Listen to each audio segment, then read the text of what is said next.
Main Street, and I haven't felt any energy or groundswell from the community here in Rosamond about putting together some sort of Main Street type program so you guys can have a design element and a economic restructuring element which teaches and works with your businesses, which we're doing the same program. Well, we did it in tax-free, that's where I learned. But in order to be called Main Street, you have to be a city, but you can take their concepts. I mean, it works no matter where you're at. And we're doing that in Mojave. We have about 50 residents that are actively engaged. They're taking the booklets and pamphlets and really engaging themselves in the process to educate themselves, because they'll be getting the planning thing like you guys did coming up this summer. So they want to be ready, so they have an action plan in place, so when their plan is done, they'll implement. I haven't felt that energy, and I just want maybe you guys to maybe talk about creating a committee or something that your plan's done, and you're going to have some streetscapes done, but you need to get the businesses ready and on board with their plan. So when it all happens at one time. And we have our first Student of the Month. And so, first of all, I want to thank our club for recognizing our students. And so at this time, I'm going to have Laura Marson come join us, and also her mom, Cindy. Laura has a 4.32 GPA. On the SAT, she scored 1830. She is in the advanced drama for 3.5 years, and she's currently in the advanced drama Queen. She's volunteered for Camp Keith in her 11th and 12th grade year, and has put in about 180 hours of volunteer time.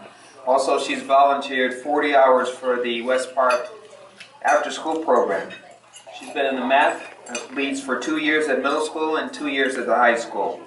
She's been in CSF for 3 semesters and attended the World Strive Science trip to Florida.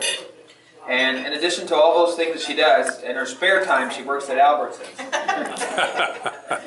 So with that, we have a very well-rounded senior at the high school. Matter of fact, she has the highest GPA at the high school, and she'll be one of the recipients of the scholarships that we have made this year for seniors, our top 10 seniors. Well, congratulations on your award today at the Rotary Club, and your upcoming award scholarship from the school district, which Superintendent Taylor announced.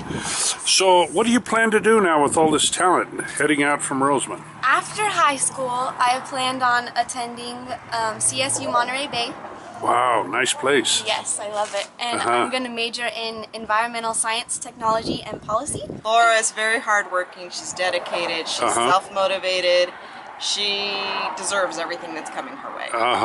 Okay. She's really pushed herself throughout the years. It's the doing that does it, isn't it? The hard work that... And all this while working, you know, getting her grades up, doing all her AP classes. Sure. She definitely deserves what's coming to her. Good. She's a hard worker.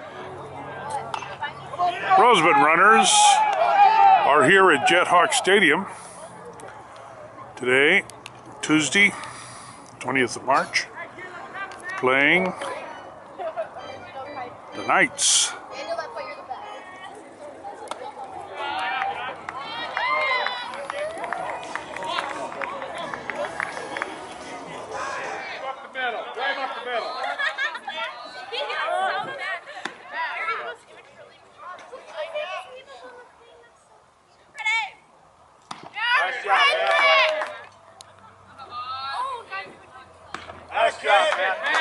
We're really excited about this year's Intermediate Space Challenge. This will be Mojave Airport's 8th annual Intermediate Space Challenge, and this year we're real excited. This year we have, it looks like approximately 10 schools want to come and pilot the program themselves and be our guests here at Intermediate Space Challenge. So you ask, what is Intermediate Space Challenge? It's an amazing program that introduces math, engineering, and science to 9, 10, and 11-year-olds in the grades of 4th, 5th, and 6th grade in the most amazing, fascinating way, where we teach them that math doesn't have to be hard, but math can be fun. And they build rockets, and we launch them. We have a full competition, and it's It's pretty exciting, and this year's event will be held at the Mojave Air and Spaceport on Tuesday, May 22nd. So I'm from NASA Drive, Yes. and the boys are from Valley Oaks Charter School at Tehachapi. Oh, okay. And we have a robotics club there that is run through the FIRST organization. Yeah. It's the First Tech Challenge, FTC. Uh-huh. And they're here today to show off their robot. The FTC teams can span from junior high school to high school. Yeah. And our team, we had 8 students. There's a new game each year. Uh-huh. And this year we were collecting racket balls. Oh? And, yeah, collecting racket balls and trying to place them into goals. And, Uh-huh. yeah, and into baskets. So we pick up balls through these rollers right here. There is a board on the back of this that allows us to have the balls go up into a hopper. It's hidden within our robot. I can spin it around so you guys. Right in here, you can barely see it to the side over there. But once the balls get in there, they roll down, and this is another inside joke kind of thing. Called this the spinny wheel of death. Spinning wheel of death, that's technical, I like it. One of our racket balls will go into this little, what do we call it? Yeah, the receiver. And it'll put a ball into a crate, which we will hold back here.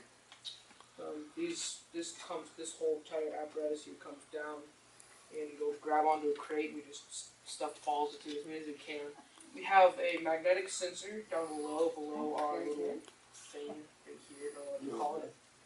And it'll detect a ball that has a magnet inside it, and it will spin using centrifugal force and keep the ball in there, and dump it into this upper hopper, and in turn we'll drop the ball into an outside goal, and you get extra points for that. Okay, today for Project READ, we will be creating some number lines. Remember how we have practiced doing this, say like yesterday? Yes.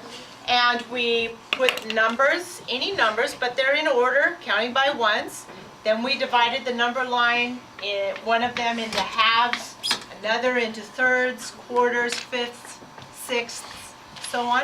Okay, we will be doing that again today. So what are you working on? Number lines. So how does that work? Okay.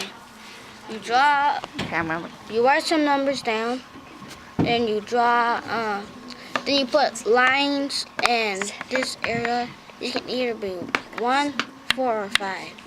Then you count how many lines is in it, like 1, 2, and wait until it gets to the arrow.